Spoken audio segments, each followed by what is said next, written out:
नमस्कार। स्वागत है आप सबका राजनीति के इस अखाड़े में। मेरा नाम है अजय सेतिया। मित्रों, हिमाचल की सरकार गिर रही है, कभी भी गिर सकती है। 15 फरवरी का मेरा वीडियो देखिए, जिसका थंबनेल था मोदी का वार कभी खाली नहीं जाता। इस वीडियो का टाइटल था बिहार के बाद यूपी, कर्नाटक और हिमाचल में कांग्रेस का राम नाम सत्य है। तो करीब 15 दिन पहले मैंने यह भविष्यवाणी कर दी थी। मुझे सबसे बड़ा अंदेशा था कि राज्यसभा चुनाव के समय हिमाचल में कुछ ना कुछ बड़ा होगा, क्योंकि वहां प्रदेश कांग्रेस अध्यक्ष ही हाईकमान से खफा थी, खफा है भी। तैयारी बहुत लंबे समय से चल रही थी, लेकिन राज्यसभा चुनाव का इंतजार किया जा रहा था। राज्यसभा के चुनाव में उसकी झलक मिल भी गई। बड़े पैमाने पर क्रॉस वोटिंग हो गई और अब कांग्रेस सरकार पर खतरे के बादल मंडलाने लगे। जब राज्यसभा चुनाव की वोटिंग शुरू हुई तो उससे ठीक पहले प्रदेश कांग्रेस की अध्यक्ष प्रतिभा सिंह का बयान आया कि कुछ विधायकों का मुख्यमंत्री से नाराज होना स्वाभाविक है। राज्यसभा में क्रॉस वोटिंग के बाद कांग्रेस और कांग्रेस समर्थक 9 विधायक गायब हो गए। कह रहे हैं कि वे सभी के सभी हरियाणा में चले गए हैं। हरियाणा भाजपा शासित राज्य है और वहां पंचकूला के पीडब्ल्यूडी के रेस्ट हाउस में उन्हें ठहराया गया है। मुख्यमंत्री सुक्खू ने कांग्रेस के विधायकों को किडनैप करने का आरोप लगाया है। तो जब मुख्यमंत्री किडनैप करने का आरोप लगा रहे हैं तो इसका मतलब साफ है कि खेल हो गया। उन्हें खुद नहीं पता कि कितने विधायक गायब हैं। उनका आरोप बहुत ही हास्यास्पद है कि उनकी नाक के नीचे से सीआरपीएफ के जवान और हरियाणा पुलिस के जवान हिमाचल से कांग्रेस के विधायकों को उठाकर ले गए। तो यह खिसियानी बिल्ली खंबा नोचे वाली बात तो है ही, उनकी अपनी सरकार की विफलता का भी सबूत है। लेकिन खेल करने वाले कांग्रेस के विधायक तो शिमला में ही हैं। इसलिए बगावत 7, 8 या 9 विधायकों की ना समझिए। अब कहा यह जा रहा है कि 6 विधायक कांग्रेस के हैं और 3 अन्य हैं जो पंचकूला में हैं, तो 9 हो गए। लेकिन इन्हें 9 मत समझिए, क्योंकि जो रणनीतिकार हैं वे तो शिमला में ही बैठे हैं। कांग्रेस के सामने अब संकट यह है कि बागी विधायकों के खिलाफ कार्रवाई भी नहीं कर सकते, क्योंकि सरकार तो तब भी गिर जाएगी।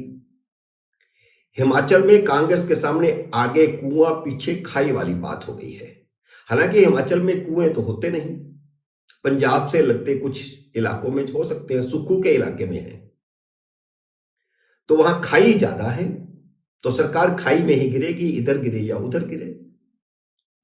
बगावत क्यों हुई, जरा इसकी पृष्ठभूमि को समझ लीजिए। यह अचानक नहीं हुआ है। राज्यसभा चुनाव तो सिर्फ बहाना है। तो शुरुआत इसकी कैसे होती है? पूर्व मुख्यमंत्री वीरभद्र सिंह की पत्नी प्रतिभा सिंह प्रदेश कांग्रेस की अध्यक्ष है। वह मंडी से सांसद भी हैं। मंडी के भाजपा के सांसद का देहांत हो गया था, तो वहां हुए उपचुनाव में कांग्रेस जीती, प्रतिभा सिंह जीती, तो वह सांसद भी हैं और प्रदेश कांग्रेस की अध्यक्ष भी हैं। उन्हीं की अध्यक्षता में विधानसभा का चुनाव लड़ा गया था। मुख्यमंत्री बनने का पहला हक भी उन्हीं का बनता था।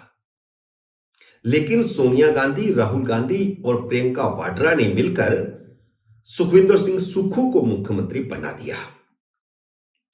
अब अगर प्रतिभा सिंह को मुख्यमंत्री नहीं बनाया गया था, तो फिर वीरभद्र सिंह के बेटे विक्रमादित्य सिंह को उप मुख्यमंत्री बनाकर परिवार के गुस्से को शांत किया जा सकता था। लेकिन वह भी नहीं किया गया। हिमाचल में बड़े पैमाने पर बगावत का अंदेशा तभी हो गया था जब विक्रमादित्य सिंह ने श्री राम जन्मभूमि मंदिर के प्राण प्रतिष्ठा कार्यक्रम में हिस्सा लिया था। अलबत्ता जब उन्हें न्योता मिला था तो उन्होंने आरएसएस और विश्व हिंदू परिषद का आभार भी जताया था। यह संकेत ही काफी था, क्योंकि विश्व हिंदू परिषद और आरएसएस गांधी नेहरू परिवार के दुश्मन हैं, या यह समझिए कि कांग्रेस का जो मौजूदा पूरा ढांचा है वह आरएसएस को अपना दुश्मन मानता है, विश्व हिंदू परिषद को अपना दुश्मन मानता है। और उस आरएसएस और विश्व हिंदू परिषद का विक्रमादित्य सिंह आभार जता रहे हैं कि उन्होंने न्योता भेजा। मतलब साफ था कि वह भाजपा के समर्थन से मुख्यमंत्री बनने की तैयारी कर रहे हैं, कुछ ना कुछ चल रहा है। और यह बात मैंने उस समय भी कही थी। मुख्यमंत्री सुक्खू को पता था कि वीरभद्र सिंह गुट के विधायक नाराज हैं, इसलिए वे चाहते थे कि सोनिया गांधी खुद हिमाचल प्रदेश से राज्यसभा का चुनाव लड़ें और अभिषेक मनु सिंघवी को राजस्थान से राज्यसभा में लाया जाए। और यह अकलमंदी भी होती। अगर ऐसा होता तो सरकार पर आया संकट फिलहाल तो टल जाता। कम से कम राज्यसभा चुनाव के समय यह संकट खड़ा नहीं होता।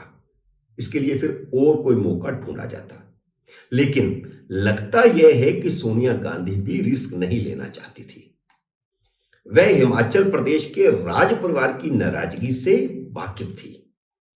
जब कांग्रेस के राज परिवार ने हिमाचल प्रदेश के राजपूत परिवार को चुनौती दी तो हिमाचल का राजपूत परिवार भी कांग्रेस की राजमाता को अपना जलवा दिखा देता।